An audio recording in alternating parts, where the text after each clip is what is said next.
Marianela de Emilio con nosotros, ingeniera agrónoma como cada lunes con su micro. ¿Cómo está Marianela? ¿Qué tal? Buenos días, ¿cómo vamos? ¿Todo bien por acá? Bien, bien. La verdad que sí. Bueno, arrancar la semana con la información de la comercialización de granos. ¿Qué tiene para contar? ¿Hay novedades? Hay algunas novedades, tienen que ver, bueno, la mayoría deben estar en conocimiento de lo que ocurrió, digamos, durante la semana pasada. Tuvimos una semana de elecciones en Estados Unidos. Viste que no es un día de elecciones, es como que varios días hasta que se hacen el escrutinio y demás. Bueno, ya amanecimos sabiendo que Biden es el próximo presidente, y esto por ahí en principio era medio temido por el mercado, de que bueno iba a derrapar el mercado por entrar un demócrata que tiene otro tipo de convicciones, digamos, políticas y demás.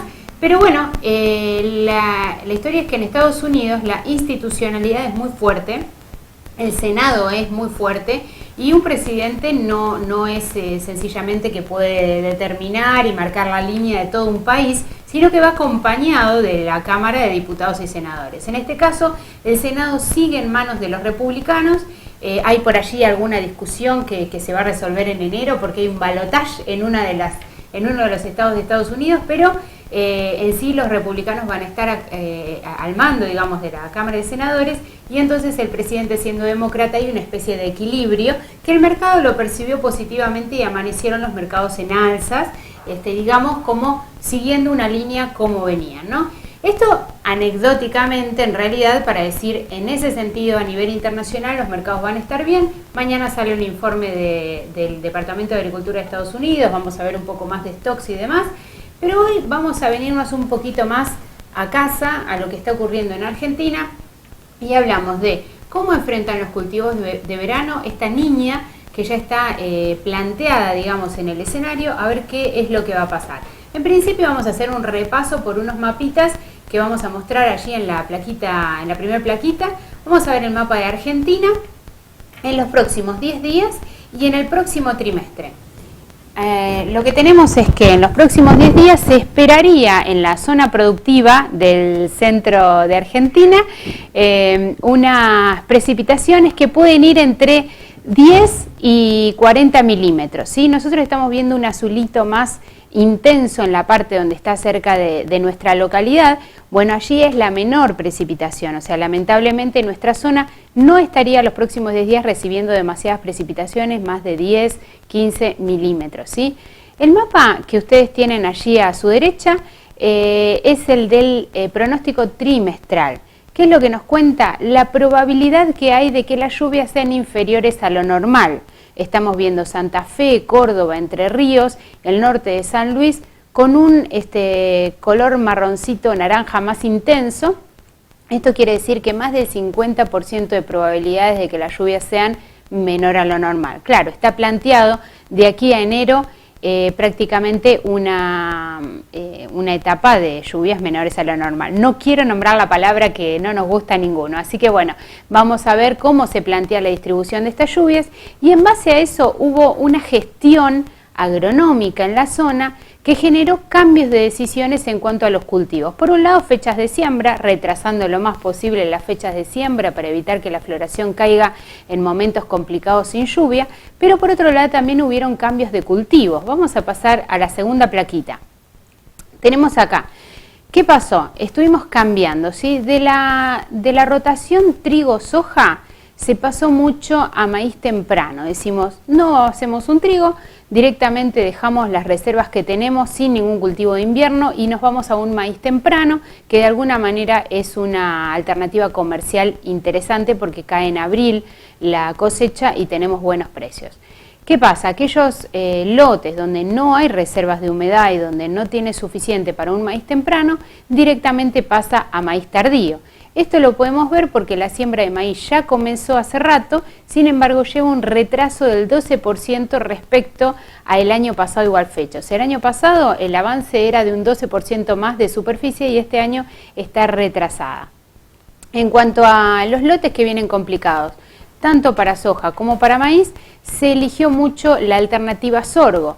el sorgo tiene una ventana de siembra más tardía, digamos, acompañando al maíz tardío, y tiene requerimientos de humedad muy inferiores. Así que este año el sorgo ha estado a la cabeza, acompañado por muy buenos precios, ¿no?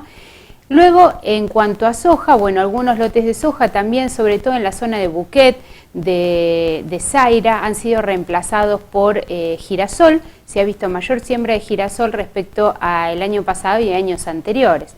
Esta información la tenemos de parte de Cristian León, es un ingeniero agrónomo de la cooperativa de Buquet y nos ha facilitado un poco la realidad de esta zona, que por ahí está más alejadito de Las Rosas, pero que tiene que ver con lo que hace a nuestra región, ¿no?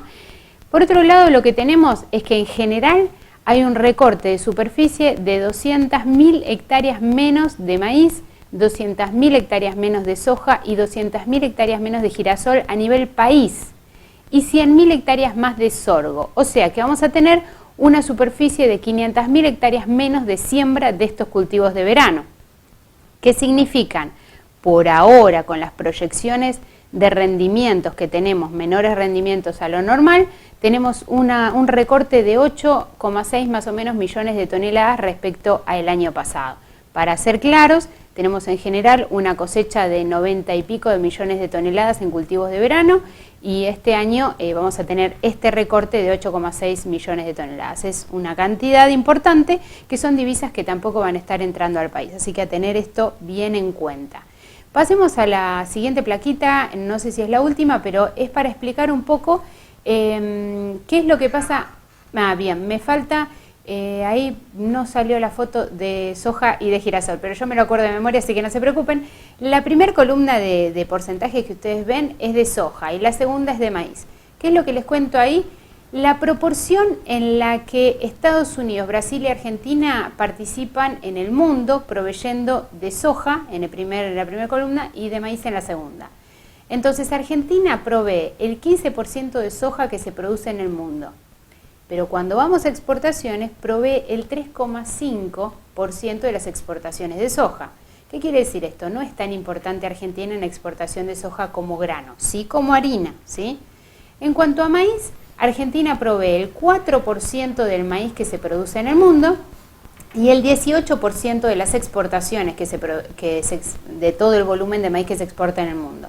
Si ustedes se fijan, Brasil provee el 21% de las exportaciones del mundo de maíz y Estados Unidos el 32% de maíz.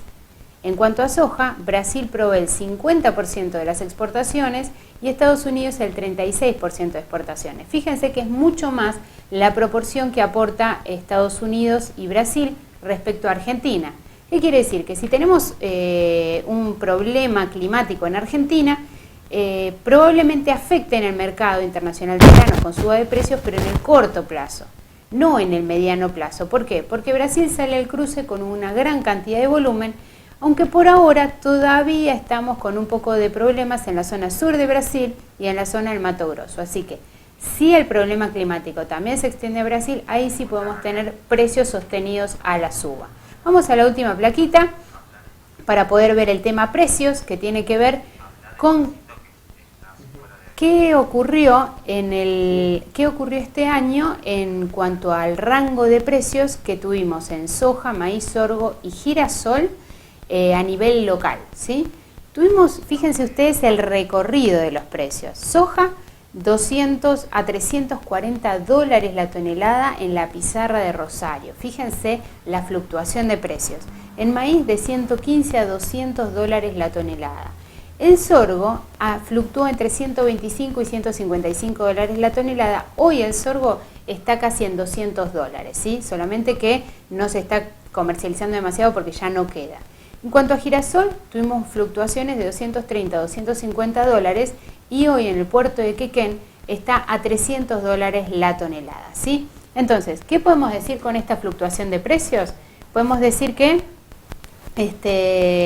tenemos fluctuaciones muy grandes en soja y en maíz. Sorgo y girasol se mantienen bastante más en precios promedio, pero ¿qué pasa? El mercado de sorgo y de girasol no es tan grande, son volúmenes muy inferiores a lo que es soja y maíz y no hay cotizaciones durante todo el año. Hay mucho tiempo en donde las pizarras aparecen sin cotización de sorgo y girasol. ¿Qué quiero decir con esto? Hoy tenemos precios forwards a futuro interesantes de sorgo, de girasol y también de soja y de maíz.